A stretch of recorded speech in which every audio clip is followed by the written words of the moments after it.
Hello friends, എല്ലാവർക്കും പുതിയ വീഡിയോയിലേക്ക് സ്വാഗതം. Anumol big Boss season winner ആയതിനു ശേഷം ഇതുവരയ്ക്കും വിവാദങ്ങൾ ഒടുങ്ങിയിട്ടില്ല. അനുമോളുടേതായിട്ടുള്ള ഉദ്ഘാടനങ്ങളും ഇൻ്റർവ്യൂസൊക്കെ മുന്നോട്ട് പോവാണ്. അതിനിടയ്ക്കാണ് ഇപ്പോൾ സെക്കൻഡ് സ്ഥാനം കൈവരിച്ചിട്ടുള്ള നമ്മുടെ അനീഷിനെ കോൺഫറൻസ് ഗ്രൂപ്പ് 10 ലക്ഷം രൂപ അനൗൺസ് ചെയ്തിരിക്കുകയാണ്. അവർ കൊടുക്കുന്നതിന് പറഞ്ഞിരിക്കുന്നത് അത് കോൺഫറൻസ് ഗ്രൂപ്പിൻ്റെ തന്നെ മുതലാളിയായിട്ടുള്ള ഡോക്ടർ റോയ് ആണ് വന്ന് പറഞ്ഞിട്ടുള്ളത്. നല്ലത് അല്ലേ? ഒരാൾ സെക്കൻഡ് പൊസിഷൻ വരെ എത്തിയിട്ട് ഒന്നും കിട്ടാതെ പോകുന്നതിനേക്കാളും നല്ലതാണല്ലോ. അദ്ദേഹത്തിന് ഒരു 10 ലക്ഷം 5 ലക്ഷം കൊടുത്തു എന്നതിന് സന്തോഷമേ ഉള്ളൂ. ഇതിപ്പോൾ ഒരു സീസൺ നമ്മൾ കണ്ടിട്ടില്ല. സീസൺ 1, 2, 3, 4, 5, 6 വരെ നമ്മൾ ഈ സെക്കൻഡ് ആയിട്ടുള്ള ആൾക്ക് എന്തെങ്കിലും ഒരു പ്രൈസ് മണി ആയിട്ട് കൊടുക്കുന്നത് നമ്മൾ കണ്ടിട്ടില്ല. ആദ്യമായിട്ടാണ് കണ്ടത്. അപ്പോൾ ഈ റോയ് പറയുന്നുണ്ട്, അനീഷ് എന്ന് പറയുന്നത് സാധാരണക്കാരനാണ്, അപ്പോൾ അദ്ദേഹത്തിന് 10 ലക്ഷം രൂപ ഞങ്ങൾ കൊടുക്കുന്നു എന്ന രീതിയിൽ അദ്ദേഹം പറഞ്ഞു. ഞാൻ ചോദിക്കട്ടെ, ഈ അനുമോൾ എന്ന് പറയുന്ന ഒരു സാധാരണക്കാരി അല്ലേ? ആയിരുന്നു. അനുമോളും സാധാരണക്കാരി തന്നെയാണ്. അനുമോൾ വളരെ ചെറുപ്പത്തിൽ തന്നെ ഒരുപാട് സ്ട്രഗിൾ ചെയ്ത് അവർ ആക്ടിങ്ങിലോട്ടും അതുപോലെ തന്നെ TV രംഗത്തേക്കൊക്കെ വന്ന് അങ്ങനെ സ്റ്റെപ്പായിട്ട് കയറി വന്നിട്ട് ഇപ്പോൾ ഈ നിലയിൽ എത്തിയിരിക്കുന്നത്. അവർ നിന്നിരുന്ന ആ നിലയിൽ നിന്ന് അവർ എന്ത് ചെയ്തു? ബിഗ് ബോസിലോട്ട് വന്നു. ബിഗ് ബോസിൽ അവർക്ക് സക്സസ് ഉണ്ട്. അപ്പോൾ ഒന്നും കൂടി കായിക വന്നു. അങ്ങനെ അവരുടെ പരിശ്രമ ഫലമായിട്ടാണ് അനുമോള് ജീവിതത്തിലേക്ക് ഒരു സെലിബ്രിറ്റി ലെവലിലേക്കൊക്കെ എത്തിയിട്ടുള്ളത്. ഈ അനീഷ് എന്ന് പറയുന്ന വ്യക്തി എന്ത് ചെയ്തു? ഒരുപാട് സ്ട്രഗിൾ ചെയ്യുന്നുണ്ടായിരുന്നു. അനീഷിന് ഇതുപോലെ തന്നെ നമ്മളെല്ലാവർക്കും നമ്മളെ പ്രശസ്തരാണെന്ന് ആഗ്രഹമുള്ള ആൾക്കാർ തന്നെയാണ്. അപ്പോൾ അനീഷിൻ്റെയുള്ള കാര്യങ്ങളൊക്കെ ചെയ്തിരുന്നു. പക്ഷേ അനീഷ് ജോലിയും കാര്യങ്ങളായിട്ട് കുറച്ച് ബിസി ആയിപ്പോയി. ചിലരങ്ങനെയാണല്ലോ, അതായത് ഫുൾ ടൈം ഇങ്ങനെയുള്ള എൻ്റർടൈൻമെൻറ്റ് ഫീൽഡിലോട്ട് വരാൻ ഒരു പേടി ഉണ്ടായിരിക്കും. എന്തായിരിക്കും ലൈഫ്, ഫ്യൂച്ചർ എന്നൊക്കെ അവർ വിചാരിക്കും. അതുപോലെ അനീഷിൻ്റെ ജോലി തിരക്കിലൊക്കെ പോയി അവിടെ നിന്ന് അനീഷിന് വേണ്ടതായിട്ടുള്ള ഒരു ഏണിങ്സ് ഉണ്ടാക്കിയതിന് ശേഷം അനീഷ് ലീവ് എടുത്തിട്ടാണ് ഇപ്പോൾ ഇങ്ങനെയുള്ള കാര്യത്തിലേക്കൊക്കെ അദ്ദേഹം ശ്രദ്ധ കേന്ദ്രീകരിച്ചിരിക്കുന്നത്. ഇപ്പോൾ അദ്ദേഹത്തിൻ്റെ ബുക്ക് എഴുതുന്നതിനും തിരക്കഥാകൃത്താകുന്നതിനും അതുപോലെ ഇപ്പോൾ ബിഗ് ബോസ് അദ്ദേഹത്തിൻ്റെ സ്വപ്നമായിരുന്നു, അതൊക്കെ നേടിയെടുക്കേണ്ട അനീഷ് അദ്ദേഹത്തിൻ്റെ ജോലിയിൽ നിന്നും ഒരു ബ്രേക്ക് എടുത്തിട്ടാണ് വന്നിരിക്കുന്നത്. അപ്പോൾ അനീഷ് എന്ന് പറയുന്ന വ്യക്തി കുറേ മുമ്പ്, ഞാൻ പറയട്ടെ, കോളേജ് കഴിഞ്ഞപ്പോൾ തന്നെ ഇതിന് ശ്രമിച്ചു തുടങ്ങുകയാണെങ്കിൽ അനുമോളുടെ പോലെ തന്നെ ഒരു സെലിബ്രിറ്റി മുമ്പേ ആയേനെ. പക്ഷേ അനുമോളും അന്ന് തൊട്ട് തന്നെ ഒരു ശ്രമം നടത്തി അത് വിജയിച്ച് അവർ പഠിക്കും കയറി വന്നാണ് ഇപ്പോൾ ബിഗ് ബോസ് വിന്നർ വരെ ആയിരിക്കുന്നത്. അപ്പോൾ അനുമോൾ ഭയങ്കര സെലിബ്രിറ്റിയാണ്. അനുമോൾ എന്താ പറയുന്നത്, കുറേ കാശ് കൊടുത്ത് PR-നെ വെച്ചിട്ടാണ് ബിഗ് ബോസ് വിജയിച്ചിരിക്കുന്നത്. അനുമോൾ ഇതിന് അർഹയല്ല എന്ന് പറയുന്നതൊന്നും ശരിക്കും പറഞ്ഞാൽ അത് വില പോവില്ല. കാരണം അനുമോൾ എന്ന് പറയുന്ന വ്യക്തിയുടെ അച്ഛനോ അമ്മയോ ഒന്നും തന്നെ ഒരു നടനോ അല്ലെങ്കിൽ മറ്റുള്ള മേഖലയിൽ പ്രശസ്തരായിട്ടുള്ള സെലിബ്രിറ്റീസോ ഒന്നുമല്ല. സാധാരണ ഒരു അച്ഛനും അമ്മയും. അച്ഛൻ എന്ന് പറഞ്ഞാൽ റബ്ബർ ടാപ്പിംഗ് നടത്തുന്ന ഒരു വ്യക്തി എന്ന് പറയുന്നത്. ചേച്ചി ഒരു സർക്കാർ ഉദ്യോഗസ്ഥയാണ്. ഈ അനുമോൾ എന്ന് പറയുന്ന ഒരു വ്യക്തി മാത്രമാണ് കലാരംഗത്തോട്ട് വന്നിട്ടുള്ളത്. അപ്പോൾ കലാരംഗത്ത് അവർ മാക്സിമം കൊടുത്ത് കഷ്ടപ്പെട്ടിട്ടാണ് ഈ നിലയിൽ എത്തിയിരിക്കുന്നത്. അങ്ങനെയുള്ള ഒരു വ്യക്തിയെ എന്താണ് സാധാരണക്കാരനായ അനീഷിനും തമ്മിൽ കമ്പയർ ചെയ്തിട്ട് എന്തിനാണ്? അവർ സെലിബ്രിറ്റി ആയതുകൊണ്ട് അവർ കൂടുതൽ PR, അതുപോലെ ചാനലിൻ്റെ അവർക്ക് സപ്പോർട്ട്. എവിടെയാണ് ചാനൽ സപ്പോർട്ടൊക്കെ അനുമോൾക്ക് കിട്ടിയിരിക്കുന്നത്? ചാനലിൻ്റെ സപ്പോർട്ട് തീരും കിട്ടിയിട്ടില്ല. അതിനകത്ത് ഏറ്റവും കൂടുതൽ ലാലേട്ടൻ വഴക്ക് പറഞ്ഞ ഒരു കണ്ടസ്റ്റൻ്റ് എന്ന് പറയുന്നത് അത് അനീഷിനേക്കാളും കൂടുതൽ കിട്ടിയിരിക്കുന്നതായിരിക്കണം അനുമോൾക്കാണ്. അപ്പോൾ എല്ലാവരും പറഞ്ഞു അനുമോളുടെ സ്വഭാവം കൊണ്ടാണ് അങ്ങനെ ഇത് കിട്ടിയിരിക്കുന്നത്, അത് അവരുടെ പാകമാണ്, അങ്ങനെ തന്നെ വേണമെന്ന് പറഞ്ഞ ആൾക്കാരാണ് ഇപ്പോൾ പറയുന്നത്. അനുമോൾക്ക് ഭയങ്കര സപ്പോർട്ട് ഉണ്ടായിരുന്നു. അനുമോൾക്ക് PR-ന് അനുമോൾ 20 ലക്ഷം 16 ലക്ഷം ഇനി പറയാൻ പാടില്ലാത്ത അത്രയും ലക്ഷം രൂപയൊക്കെയാണ് അനുമോൾ കൊടുത്തിരിക്കുന്നതെന്നൊക്കെയാണ് ആളുകൾ പറഞ്ഞുണ്ടാക്കുന്നത്. ആളുകൾ എന്ന് പറയണ്ട, അതിനകത്ത് അവരൊപ്പം നിന്നിട്ടുള്ള പല കണ്ടസ്റ്റൻസും ഇപ്പോൾ ഇൻ്റർവ്യൂ കൊടുക്കുമ്പോൾ ഈ ഒരു കാര്യം പറഞ്ഞിട്ടാണ് അനുമോളെ ട്രോളുന്നത്. അതായത് അതിനകത്ത് വന്നു, അവർക്കും അനുമോളെ പോലെ തന്നെ ഒരു അവസരം കൊടുത്തു. അത് പ്രേക്ഷകർ കണ്ടുകൊണ്ടിരിക്കുകയാണ്. ഈ പ്രേക്ഷകർ കണ്ടുകൊണ്ടിരുന്നിട്ട് അവർ ഷാനവാസിന് വോട്ട് ചെയ്യാത്തതോ അനീഷിന് വോട്ട് ചെയ്യാത്തതോ അല്ലെങ്കിൽ അക്ബറിന് വോട്ട് ചെയ്യാത്തതോ ഒന്നും നമ്മളുടെ കുറ്റമല്ലല്ലോ. അനുമോളുടെ ഗെയിം ഒരുപാട് ഇഷ്ടപ്പെട്ട് അവർ വോട്ട് ചെയ്തു, അനുമോളെ വിജയിപ്പിച്ചു. അതേപോലെ അക്ബറിനെ ഇഷ്ടപ്പെടുന്ന ആൾക്കാരുണ്ടായിരുന്നു, ഷാനവാസിനെ ഇഷ്ടപ്പെടുന്ന ആൾക്കാരായിരുന്നു. അവർ അനുമോളെ ഇഷ്ടപ്പെടുന്ന ആൾക്കാരെ വെച്ച് നോക്കുകയാണെങ്കിൽ കുറവായിരുന്നു. അതുകൊണ്ട് അവർ തോറ്റുപോയി. ഇതൊരു ഗെയിം ഷോ അല്ലേ? അതിൻ്റെ PR-ൻ്റെ പിൻബലത്തോടു കൂടിയാണ് അനുമോൾ ജയിച്ചതെന്ന് പറയുന്നത് ചെറ്റത്തരെന്ന് ഞാൻ പറയുള്ളൂ. പ്രത്യേകിച്ച് അതിനകത്തുള്ള കണ്ടസ്റ്റൻസ് ഇങ്ങനെ പുറത്ത് വന്ന ഇൻ്റർവ്യൂവിൽ ഒരാളെ മാത്രമാണ് ടാർഗറ്റ് ചെയ്യുന്ന രീതി എന്ന് പറയുന്നത്. അതിന് അസൂയ എന്നല്ലാതെ വേറെന്ത് പേര് നമുക്ക് പറയാൻ പറ്റുക? ആ ഒരാൾക്ക് കപ്പ് കിട്ടി, അതൊരു ലേഡി കണ്ടസ്റ്റൻ്റാണ് കിട്ടുന്നത് കേട്ടോ. ആ കപ്പ് മേടിച്ച് അവരുടെ വീട്ടിൽ കൊണ്ടുവച്ചിട്ട് കേൾക്കാത്തതായിട്ടുള്ള എല്ലാ നുണ പ്രചരണങ്ങളില്ല. എല്ലാ കണ്ടസ്റ്റൻസും കൊടുക്കുന്നത് ഒരേ കാര്യം. ഏറ്റവും അവസാനം ഇപ്പോൾ കൊടുത്തിരിക്കുന്നത് ഷാനവാസാണ്. ഷാനവാസും ലൈവ് വന്നിട്ട് അതിൻ്റെ ഇടയിൽ ഒരു PR പിൻബലം ഇല്ലാതെ എന്ന് പറഞ്ഞു പോയി. ഇതിനു മുമ്പ് ഷാനവാസ് ഖാൻ അകത്തായിരുന്ന സമയത്ത് എത്രയോ യൂട്യൂബേഴ്സ് പറഞ്ഞിട്ടുണ്ട് ഷാനവാസിന് PR ഉണ്ട്, അനീഷിന് PR ഉണ്ട്, അതിനകത്ത് PR ഇല്ലാത്ത ആരും തന്നെ ഇല്ല, വേണം നെവിന് മാത്രമാണ് PR ഇല്ലാത്തതെന്ന് വരെയാണ് എല്ലാവരും പറഞ്ഞിരുന്നത്. അതുവരെ എല്ലാവർക്കും PR ഉണ്ട്, ഷാനവാസിനുണ്ട് എന്ന് തന്നെയാണ് പറഞ്ഞത്. ഷാനവാസ് ജയിക്കാത്തത് കൊണ്ട് എന്തായി PR ഇല്ല എന്നുള്ള രീതിയിൽ എല്ലാവരും വിശ്വസിക്കുന്നു. ഇനി ഷാനവാസ് ജയിക്കായിരുന്നെങ്കിലോ അനീഷ് 2ാം സ്ഥാനത്ത് അപ്പോഴും പറയും ഷാനവാസിന് ഒരുപാട് PR ഉണ്ടായിരുന്നു, ഷാനവാസ് PR-ന്റെ ബലത്തോടെയാണ് ജയിച്ചത്. ഇതൊക്കെ സ്ഥിരമായിട്ട് കേൾക്കുന്നത്. അതുകൊണ്ടാണ് അനുമോൾ ഇങ്ങനെയുള്ള കമൻറ്റിനൊന്നും ഇപ്പോൾ യാതൊരു വിലയും കൽപ്പിക്കാതെ അവരവരുടേതായിട്ടുള്ള ഉദ്ഘാടനങ്ങളൊക്കെയാണ് മുന്നോട്ട് പോയിക്കൊണ്ടിരിക്കുന്നത്. തെറ്റ് പറയാൻ പറ്റില്ല. ഈ അനീഷിനെ കോമണർ എന്ന് പറഞ്ഞിട്ട് ഒരുപാട് പ്രാധാന്യം കൊടുത്തിട്ട് അനീഷിന് ഇപ്പോൾ 10 ലക്ഷം ഇപ്പോൾ ഒരാൾ കൊടുക്കാതുകൊണ്ട് ഇനി എവിടെന്നെങ്കിലും വേറൊരാൾ പറയും ഞാനൊരു 10 ലക്ഷം കൊടുക്കാമെന്നാണ്. അവസാനം ഇവരുടെ എല്ലാം പ്ലാൻ എന്താണ്? ഈ പ്രൈസ് മണി കിട്ടിയിട്ടുള്ള ഇത് കഷ്ടപ്പെട്ട് ഇതിൽ വിന്നറായിട്ടുള്ള വ്യക്തിക്ക് എത്രയാണോ കിട്ടിയിട്ടുള്ളത് അതിനേക്കാളും കൂടുതൽ എമൗണ്ട് അനീഷിന് കിട്ടണം എന്നുള്ള ഭാഷകൾ കുറേ ആൾക്കാരുണ്ടായിരിക്കും. വേണമെങ്കിൽ തോന്നുന്നു അവിടെ നിന്നൊക്കെ പിരിച്ച് ഓരോ സംഘടനകളൊക്കെ വേണമെങ്കിൽ ലക്ഷങ്ങൾ കൊടുക്കുന്നു അനീഷിന്. അത് വീഡിയോ ആയിട്ട് ഇടും, അനുമോൾ ഇത് കാണട്ടെ എന്ന് വിചാരിച്ചിട്ട്. ഞാൻ പറയുന്നത് അനുമോൾക്ക് കിട്ടേണ്ടിയിരുന്ന 50 ലക്ഷത്തിൽ നിന്നുമാണ് കുറച്ച് 42 ലക്ഷമാണ് ആ കുട്ടിക്ക് കിട്ടിയിരിക്കുന്നത്. ബാക്കിയെല്ലാം 7ന്റെ പണി എന്നും പറഞ്ഞ് മറ്റുള്ള ആൾക്കാരൊക്കെ കൊണ്ടുപോയിട്ടുണ്ട്.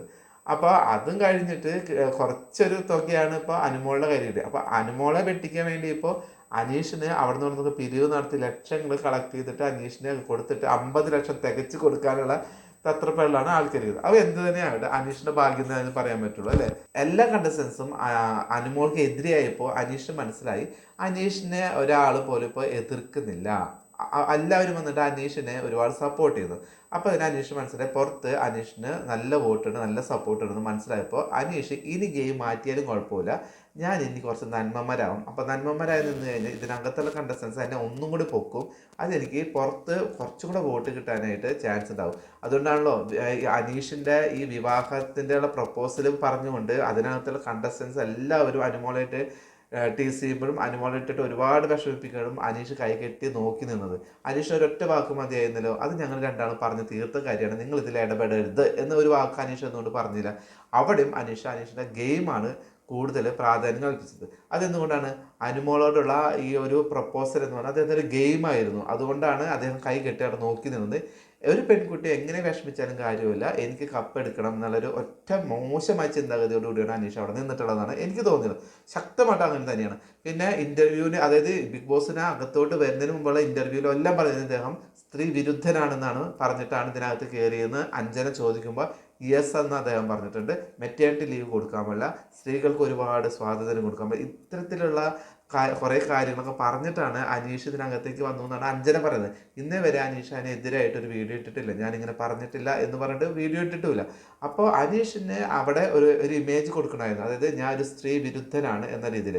അവർക്കത് മതിയായിരുന്നു. ഇദ്ദേഹം ഇതിനകത്ത് പോകുമ്പോൾ ഒരുപാട് സ്ത്രീകൾ ഇതിനകത്ത് കണ്ടസ്റ്റൻസ് ആയിട്ടുണ്ടാവും, അപ്പോൾ അവരായിട്ടൊരു ക്ലാഷ് വരും, ഒരുപാട് കണ്ടന്റ് കിട്ടും എന്നുള്ള രീതിയിലാണ് ഏഷ്യാനെറ്റും എൻ്റെ മോശാനും കൂടി ഈ ഒരാളെ കോമണർ എന്ന രീതിയിൽ അതിനകത്ത് ഇട്ടത്. പക്ഷെ അവർ കളിപാളി. അവിടെ നിന്ന് ഇദ്ദേഹം കൂടുതൽ മൗനമായിട്ടാണ് നിന്നത്, സ്ത്രീകളോട് മാന്യമായിട്ട് പെരുമാറി, ആണുങ്ങളോടാണ് അധികം റിപ്പീറ്റ് ചെയ്ത് സംസാരിക്കും, പിന്നെ കുറേ മൗനമായി നടക്കും. ഇതൊക്കെയായിരുന്നു അദ്ദേഹത്തിൻ്റെ സ്ട്രാറ്റജി.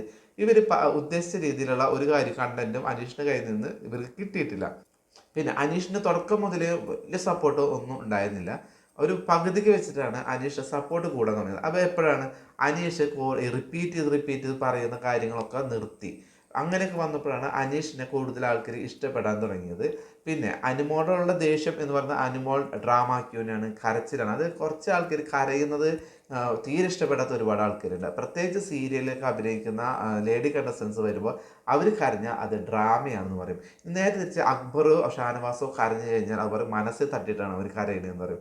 ഇതാണ് ബുദ്ധിമുട്ട്, സീരിയൽ ആർട്ടിസ്റ്റിനൊക്കെ വരുന്ന ബുദ്ധിമുട്ട്. പ്രത്യേകിച്ച് സീരിയൽ അഭിനയിക്കുന്ന നടികൾക്ക് ബിഗ് ബോസിൽ വരുമ്പോൾ ഏറ്റവും കൂടുതൽ അവർ ഫേസ് ചെയ്യേണ്ട ഒരു കാര്യം എന്ന് പറഞ്ഞാൽ അവർ കരയാൻ പാടില്ല. വിഷമം വന്ന് ഉള്ളിൽ ഒതുക്കി നിൽക്കണം, കരയാൻ പാടില്ല. കരഞ്ഞാൽ ഡ്രാമ ക്യൂനായി. സീരിയൽ നടിയെന്ന് പച്ചയ്ക്ക് വിളിച്ച് പറയാണ്. എന്നിട്ട് പോലും അതിനകത്തുള്ള സീരിയൽ നടന്മാരോ മറ്റുള്ള നടികളോ ഒന്നും ഇതിനെ എതിർത്ത് സംസാരിച്ചില്ല. ഒരു തവണ ബിന്നി മാത്രമാണ് റിയാസ് സലീമിനോട് പറഞ്ഞിട്ടുള്ളത്, ഈ സീരിയൽ ഞാനൊരു സീരിയൽ നടിയാണ്, അതുകൊണ്ട് സീരിയലിന് വലിയ താഴ്ത്തി കെട്ടൊന്നും വേണ്ടത് മുഖത്തടിച്ച പോലെ റിയാസ് സലീമിനോട് ബിന്നി പറഞ്ഞിട്ടുണ്ട്. അതേപോലെ അനുമോളോട് എപ്പോഴും ആര്യൻ പറയുന്നതൊക്കെ നെവിൻ പറയുന്നതൊക്കെ നിർത്തടി നിന്റെ ഡ്രാമയ്ക്ക് നിന്റെ സീരിയൽ അഭിനയം എന്നൊക്കെ പറയുമ്പോൾ ഷാനവാസ് കയ്യും കേട്ട് നോക്കിക്കുന്നത് ഞാൻ കണ്ടിട്ടുണ്ട്. ഒരാൾക്ക് കരയണമെങ്കിൽ കരയാം. ഷാനവാസ് അതിനകത്ത് എത്ര തവണ കരഞ്ഞിട്ടുണ്ട്. അക്ബർ ലാസ്റ്റൊക്കെ ആയപ്പോഴേക്കും കരച്ചിലോട് കരച്ചിലായിരുന്നു. അപ്പോഴൊന്നും ആർക്കും ഒരു ബുദ്ധിമുട്ടുണ്ടായില്ല. അനുമോളാണ് കരഞ്ഞത്. അവിടെ എല്ലാവർക്കും ഡ്രാമ ക്യൂ എന്നുള്ള രീതിയിൽ അവരെ ചിത്രീകരിക്കാനുള്ള ഭയങ്കരമായിട്ടുള്ള ഒരു ആഗ്രഹം. അതിനകത്ത് എത്രയോ ലേഡി കണ്ടസ്റ്റൻസ് കരഞ്ഞിട്ടുണ്ട്. ആദില കരഞ്ഞിട്ടുണ്ട്, നൂറ കരഞ്ഞിട്ടുണ്ട്, ഇല്ലേ, എല്ലാവരും കരഞ്ഞിട്ടുണ്ട്, ബിന്നി കരഞ്ഞിട്ടുണ്ട്. പക്ഷെ അതൊന്നും ഒരു കരച്ചിലല്ല കേട്ടോ. അനുമോളുടെ കരച്ചിൽ മാത്രമാണ് എന്ന് പറയുന്നത് ഡ്രാമ. ഇപ്പൊ ബിന്നി എന്ന് പറയുന്നത് അനുമോളേക്കാളും നല്ല ക്യാരക്ടേഴ്സ് ചെയ്തിട്ടുള്ള ഒരു വലിയ ഹിറ്റായിട്ടുള്ള ഒരു സീരിയലിലത്തെ ഒരു നടിയാണ്. അവര് ഇതിനകത്ത് വന്നിട്ട് കരയുമ്പോൾ എന്താണ്, അക്ബർ ടീം ആയതുകൊണ്ട് എന്താണ് ബിന്നിയെ കരച്ചിലോളി എന്ന് പറഞ്ഞ് തള്ളുന്നില്ല. അപ്പോൾ ബിന്നിയുടെ വിഷമം മുഴുവൻ ഭയങ്കര വിഷമമാണ്. ഈ ബിന്നിക്ക് ഉണ്ടാക്കിയ ഏറ്റവും വലിയ വിഷമം ഉണ്ടാക്കിയ ഒരു വ്യക്തിയല്ല അക്ബർ, അല്ലെ. കുത്തിത്തിരിപ്പ് എന്ന് പറയുന്ന ഒരു ടാഗ് ലൈൻ ബിന്നിയുടെ നെറ്റിയിൽ ഒട്ടിച്ചു കൊടുത്തൊരു വ്യക്തിയാണ് അക്ബർ. എന്നിട്ട് ബിന്നിക്ക് അക്ബറിനോട് യാതൊരു കുഴപ്പമില്ല. ഇപ്പോഴും കുഴപ്പം നിൽക്കുന്ന അനുമോളോടാണ്. അനുമോളുടെ PR കാരണമാണ് ഞാൻ ഏറ്റവും കൂടുതൽ ബുദ്ധിമുട്ടെന്നാണ് പറയുന്നത്. അക്ബർ അല്ലേ ഇങ്ങനത്തെ പാട്ടുണ്ടാക്കി കുത്തിത്തിരിപ്പിന്റെ രാജകുമാരി എന്നൊക്കെ പറഞ്ഞിട്ട് ബിന്നിയെ കളിയാക്കിയത്. അപ്പൊ എന്തുകൊണ്ട് ബിന്നി ശക്തമായിട്ട് അക്ബറിന് മുന്നിൽ നിന്ന് അത് ചോദിച്ചില്ല? തിരിച്ചു ചെന്നപ്പോ നിന്ന് കരയണം കണ്ടല്ലോ. PR കുറിച്ച്, അനുമോളുടെ PR കുറിച്ചൊരു ശക്തമായിട്ട് ഇപ്പോഴും വീഡിയോസ് ചെയ്യുന്നു, അതിനകത്ത് പോയിട്ട് ശക്തമായിട്ട് പറയുന്നു. ഈ ഒരു വ്യക്തിക്ക് എന്തുകൊണ്ടാണ് അക്ബറിനോട് നേരിട്ട് നീ കാരണം എനിക്ക് ഒരുപാട് ബുദ്ധിമുട്ടാണ്, എനിക്ക് സൈബർ ബുള്ളിങ് ഉണ്ടായി, ഒരൊറ്റ കാരണം നീയാണ് എന്നെന്തുകൊണ്ട് പിന്നെ പറയുന്നില്ല? പറഞ്ഞു കരഞ്ഞുകൊണ്ട് നീ അതൊന്നും മാറ്റി പറ, എല്ലാവരും മുമ്പിലോ അങ്ങനെ പറയും എന്നുള്ള രീതിയിലാണ് വന്നു നിന്നത്. അക്ബർ അപ്പോൾ വലിയ തെറ്റുപറ്റി എന്ത് പറഞ്ഞിട്ട് അക്ബർ പറയുമല്ലോ, എനിക്ക് ഭയങ്കര തെറ്റുപറ്റി, ഞാൻ തെറ്റ് പറഞ്ഞു, സെഫ്റ്റ് ടാങ്ക് എന്ന് വിളിക്കാം, കക്കൂസ എന്ന് വിളിക്കാം, എന്ത് വേണമെങ്കിൽ വിളിക്കാം. എന്നിട്ട് അവസാനം അവരെ കാലം ഞാനത് പറഞ്ഞ് തെറ്റിപ്പോയി, അതുകൊണ്ട് ആയോ വിളിച്ച വിളി അവിടെ കെടുക്കല്ലേ. അപ്പം അക്ബർ കുറേ മോശമാണ്. അപ്പാനി പച്ചക്ക് തേറി പറയുന്നു. എന്നിട്ട് അവരുടെ അടുത്ത് പോയിട്ട് ഞാൻ പറഞ്ഞത് തെറ്റാണ് കേട്ടോ, അങ്ങനെ ഞാൻ വിളിച്ചത് തെറ്റാണ് കേട്ടോ അങ്ങനെ പറഞ്ഞു. അനുമോൾ എപ്പോഴാണ് ഇത് പച്ചക്ക് തേറി പറഞ്ഞിട്ട് അതിനകത്ത് പറഞ്ഞിട്ടില്ല. പിന്നെ അമ്മൂമ്മയെ പോയി വിളിക്കുന്നൊക്കെ പറഞ്ഞിട്ടുണ്ട്. അത് നെവിനോട് ഒരുപാട് താക്കിയതിന് ശേഷം നീ എന്നെ ഇങ്ങനെ വിളിക്കുകയാണെങ്കിൽ ഞാൻ അങ്ങനെ വിളിക്കും എന്ന് പറഞ്ഞപ്പോൾ നെവിൻ ഇങ്ങനെ വിളിച്ചപ്പോൾ അങ്ങനെ വിളിച്ചു. അല്ലാണ്ട് ഇപ്പോൾ അതിനകത്ത് വലിയ തെറികളൊന്നും കണ്ടില്ല. അക്ബർ പറഞ്ഞ പോലെയോ അല്ലെങ്കിൽ അപ്പാനി പറഞ്ഞ പോലെയുള്ള വലിയ വലിയ തെറികളൊന്നും അനുമോൾ അവിടെ പറഞ്ഞില്ല. പക്ഷേ ഈ ഷാനവാസ് പെണ്ണുങ്ങളോട് എന്ത് മോശമായിട്ടാണ് പെരുമാറുന്നത്, അല്ലേ. അവരെ കുറിച്ച് എടി പൊടി എന്നല്ലാണ്ട് വായെന്ന് വന്നിട്ടില്ല. തമ്പ്രാട്ടി എന്തൊക്കെ അങ്ങനെ കളിയാക്കി എന്തുമാത്രം കാര്യങ്ങൾ പറയുന്നുണ്ട്. അപ്പം അതൊന്നും പ്രശ്നമല്ല. അപ്പം ഷാനവാസൊക്കെ ഭയങ്കര ഇപ്പോൾ ഭയങ്കര നല്ല വാക്കുകൾ മാത്രം പറയുന്നത്. അപ്പാനി വളരെ നല്ല വാക്കുകൾ പറയുന്നത്, അക്ബർ നല്ല വാക്കുകൾ പറയുന്നത്, ആര്യൻ അയ്യോ ഇത്രയും നല്ല ഒരു കണ്ടസ്റ്റൻ്റ് അതിനകത്ത് വേറെ ഒന്നുമില്ല. അനുമോൾ വളരെ വിഷമമായിട്ട് ഒരു അലിഗേഷൻ എല്ലാവരും കൂടെ പറഞ്ഞ് വിഷമിച്ചിരിക്കുന്ന സമയത്ത് ആര്യൻ അതിനകത്ത് പോയിട്ട് നമ്മുടെ അനുമോളും അതുപോലെ ജിഷ്ണ ഇരിക്കുന്നുണ്ട്. അപ്പോൾ അനുമോൾ ഭയങ്കരമായിട്ട് കരയാണ്. മറ്റേ ആ ഒരു കേസിലാണ് കേട്ടോ, അതായത് ടിഷ്യൂ പേപ്പറിൽ എഴുതി കൊടുത്തു എന്ന് പറഞ്ഞിട്ടുള്ള ഒരു കാര്യമുണ്ട് അതായത്. അപ്പോൾ ആര്യൻ അതിനകത്ത് ചെന്നിട്ട് കരയുന്നു. പിന്നെ അനുമോളെ ഡ്രാമ ക്യൂ എന്ന് വിളിക്കുന്നു. ഇത് തന്നെയല്ലേ വീക്കെൻഡിൽ ലാലേട്ടൻ അനുമോൾ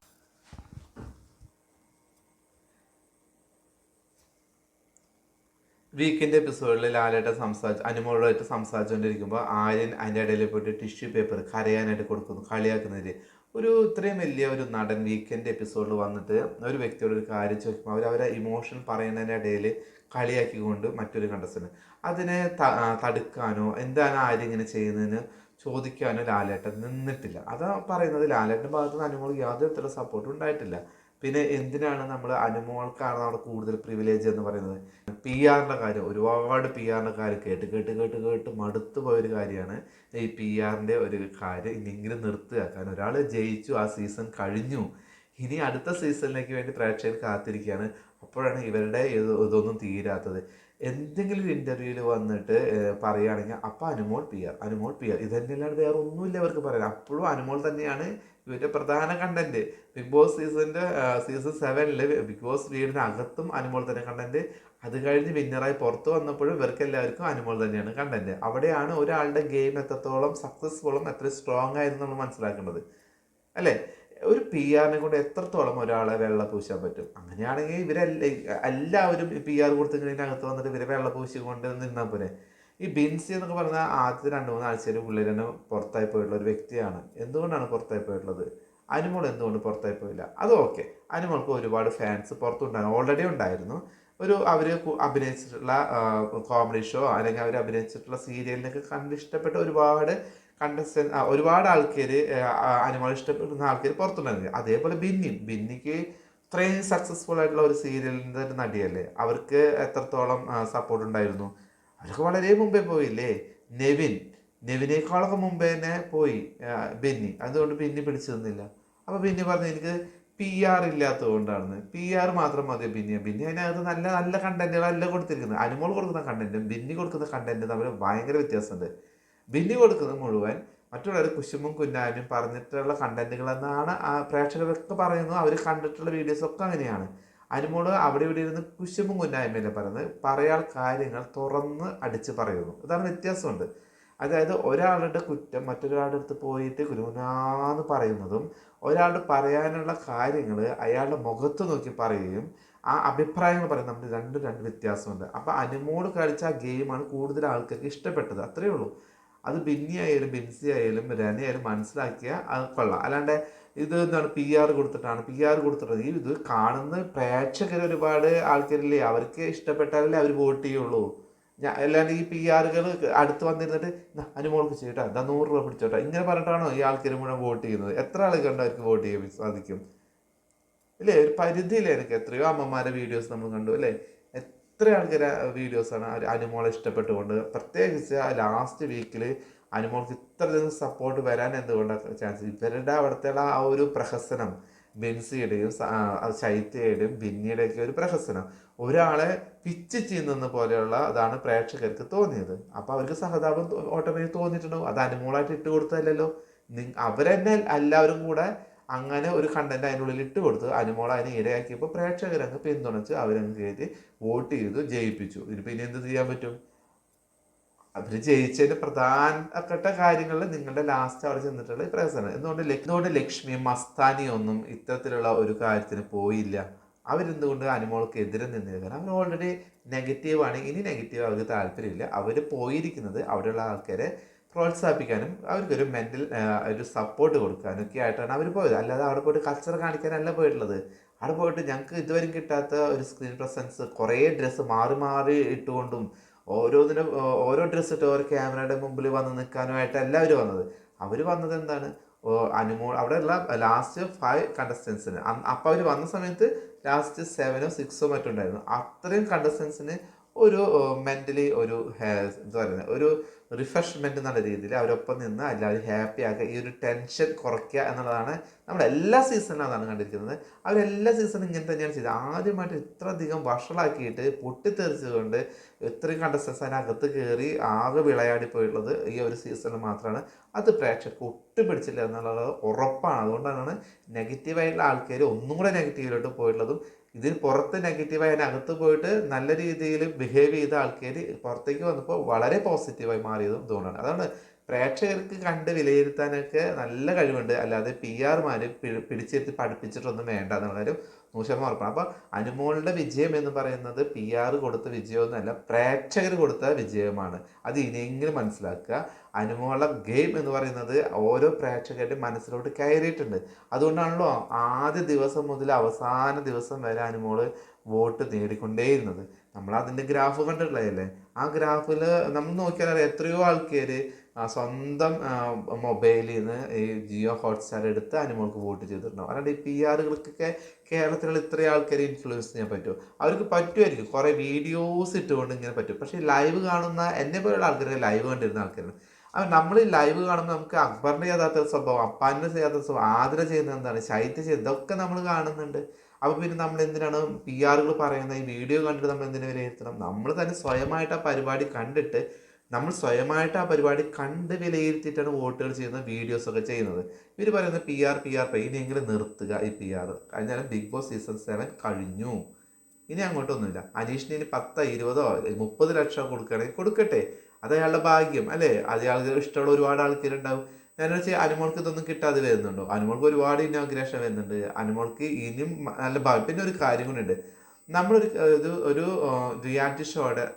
റിയാലിറ്റി ഷോയുടെ വിജയമായി കഴിഞ്ഞാൽ അതുകൊണ്ട് നമുക്ക് എന്തെങ്കിലും ഗുണം ഉണ്ടാക്കാൻ നമുക്ക് സ്വയം ഒരു കഴിവ് വേണം. അല്ലാതെ അത് കിട്ടിയ ഒരു കപ്പം കൈ പിടിച്ചുകൊണ്ട് വീട്ടിൽ കുത്തിയിരുന്നിട്ട് യാതൊരു കാര്യമില്ല. നമുക്ക് കിട്ടിയിട്ടുള്ള ഒരു ഫെയിം വെച്ചിട്ട് നമ്മൾ എന്തൊക്കെ നമുക്ക് വീണ്ടും നമ്മുടെ ജീവിതത്തിൽ ഉയർത്താൻ പറ്റും, എന്തൊക്കെ കാര്യങ്ങൾ ചെയ്തുകൊണ്ട് നമുക്ക് ഇനിയും പടിപടിയായിട്ട് മുന്നോട്ട് പോകാം എന്നുള്ള ഒരു പ്ലാനിങ് കൂടെ വേണം. അല്ലാതെ ഇപ്പോൾ അനീഷ് ഇരിക്കുന്ന പോലെ ഷാനവാസ് ഇരിക്കുന്ന പോലെ വെറുതെ എന്നെ എല്ലാവരും ഇപ്പോൾ സിനിമയിലേക്ക് വിളിക്കും കാത്തിരുന്നിട്ട് കാര്യമില്ല, എന്നെ ശ്രമിക്കണം. അപ്പോൾ അനുമോളുടെ ഒരു പ്ലസ് അവിടെയാണ്. അനുമോൾ ഇപ്പോൾ ഒരുപാട് ഉദ്ഘാടനം ഓൾറെഡി ചെയ്തിരുന്ന ആളാണ്. പിന്നെ വീണ്ടും ഉദ്ഘാടനങ്ങൾ മാത്രമല്ലാതെ അവരുടേതായുള്ള ബിസിനസ് എന്തെങ്കിലും ചെയ്യണം എന്നുള്ള രീതിയിലൊക്കെ ചിന്തിച്ച് മുന്നോട്ട് പോയിക്കൊണ്ടിരിക്കുകയാണ്. ഇവിടെ അനീഷൊക്കെ വെറുതെ കപ്പ് കിട്ടിയിട്ട് ഞാൻ പ്രശസ്തനായി എന്ന് പറഞ്ഞ് ഇരുന്നിട്ട് ഒരു കാര്യമില്ല. എല്ലാവരും അടുത്ത സീസൺ വരുമ്പോൾ ഇവരൊക്കെ മറന്നു പോകും. പിന്നെ അടുത്ത സീസണിലുള്ള ആൾക്കാരെ കുറിച്ച് ആലോചിക്കാൻ തുടങ്ങും. ചിലപ്പോൾ ഇവരെക്കാളും ബെറ്റർ ആയിട്ടുള്ള കണ്ടസ്റ്റൻസ് ആയിരിക്കും ഇനി സീസൺ 8 വരാനിരിക്കുന്നത്. അപ്പോൾ സ്വാഭാവികമായിട്ട് ഇവരെല്ലാവരും ഫീൽഡ് ഔട്ട് ആവുന്ന പോലെയാവും. പക്ഷെ അനുമോള് ഒരു പ്രത്യേകത വെച്ചാൽ അനുമോള് അന്ന് ഇന്നൊക്കെ നിറഞ്ഞു നിൽക്കുകയാണ് അല്ലേ. അവരെപ്പോഴും അവരുടെ യൂട്യൂബ് ചാനൽ ആയിക്കോട്ടെ, അവരുടെ റീൽസ് ആയിക്കോട്ടെ, അവർ എന്നും അവർ പ്രശസ്ത തന്നെയാണ്. ഈ ഷാനവാസിന് ആ ഒരു ഇമ്പാക്റ്റ് ഉണ്ടാക്കി കൊടുക്കാനൊന്നും പറ്റിയിട്ടില്ല. അനീഷിന് ഇനി പറ്റുമെന്ന് എനിക്ക് തോന്നുന്നില്ല. അപ്പോൾ അനുമോളുടെ കയ്യിൽ കപ്പ് കിട്ടിയത് യഥാർത്ഥത്തിൽ അതിൻ്റെ യഥാർത്ഥ ഒരു അവകാശിക്ക് എന്ന പോലെ തന്നെയാണ്, അതിന് അർഹയായ ഒരു വ്യക്തിക്ക് തന്നെയാണ് കിട്ടിയിരിക്കുന്നത്. അനുമോള് നോക്കിക്കോ, ഇനി അവർക്ക് കിട്ടിയിട്ടുള്ള ഈ ഒരു ഫെയിം വെച്ചിട്ട് അവർ എങ്ങനെയാണ് അവർ മാർക്കറ്റ് ചെയ്യാൻ പോകുന്നത് നോക്കാം. അത് പലർക്കും അങ്ങനെയാണ്. സ്വയമായിട്ടൊരു മാർക്കറ്റിംഗ് കഴിവ് ഇല്ലെങ്കിൽ ഉറപ്പായിട്ടും ഇവരുടെ ഈ ഫെയിം ഒക്കെ നഷ്ടപ്പെടും. അനുമോൾക്ക് നല്ലപോലെ അറിയാം അനുമോൾ അത് എന്ത് ചെയ്യണം, ഇനി എങ്ങനെ ചെയ്യണം. ചിലപ്പോൾ അനുമോളൊക്കെ ഇനി പ്രൊഡക്ഷൻ സൈഡിലോട്ടൊക്കെ ചിലപ്പോൾ വരാൻ ചാൻസ് ഉണ്ട്. അവർ ചെറിയ പരിപാടികളൊക്കെ ചെയ്ത് അങ്ങനെയൊക്കെ വരാനും ഉദ്ഘാടനങ്ങൾ ഇനിയും പോകാനും ഒക്കെ അവരുടെ ലൈഫിൽ ഓരോ പ്ലാനിങ്ങാണ്. നല്ല വെൽ പ്രിപ്പയർഡ് ആയിട്ട് വെൽ പ്ലാനിങ്ങോടുകൂടി പോകുന്ന ഒരു ലേഡി ആയിട്ടാണ് എനിക്ക് അനുമോളെ അവരുടെ ഇൻ്റർവ്യൂവിൽ നിന്നും അവർ പറഞ്ഞിട്ടുള്ള കാര്യങ്ങളിൽ നിന്നൊക്കെ എനിക്ക് മനസ്സിലാവുന്നത് അതാണ്. അപ്പോൾ എന്തായാലും ഞാൻ പറഞ്ഞത് ഇനി പി ആറുകൾ നിർത്തി, പി ആർ കേട്ട് മടുത്തുപോയി. അതുകൊണ്ടാണ് ഇനി ഇൻ്റർവ്യൂവിന് അവരെല്ലാവരും വിളിച്ചാൽ പോലും അപ്പം അനുമോളുടെ കാര്യം പറയും, പി ആർ പറയും, അവരുടെ കാര്യം പറയുന്നത്. ഇനി അവർ ബിഗ് ബോസ് ഹൗസിനകത്ത് അവർക്ക് എന്തുണ്ടായി, അല്ലെങ്കിൽ അവർ ഇനി എന്താണ് ഈ ഒരു ഫെയിം വെച്ചിട്ട് അവർ എന്താണ് ചെയ്യുന്നത്, അവർക്ക് ബിഗ് ബോസ് ഷോ എത്രത്തോളം വിലപ്പെട്ടത്, ഇങ്ങനത്തെ കാര്യങ്ങളൊക്കെ പറയുക. അല്ലാണ്ട് വന്നിരിക്കുമ്പോൾ അനുമോൾ പി ആർ ഇത് ഇന്ന് കേട്ടിട്ട് മടുത്തു വരികയാണ്. അപ്പോൾ എന്തായാലും അടുത്തൊരു വീഡിയോ ആയിട്ട് വരുന്നവരെ എല്ലാവർക്കും ബൈ.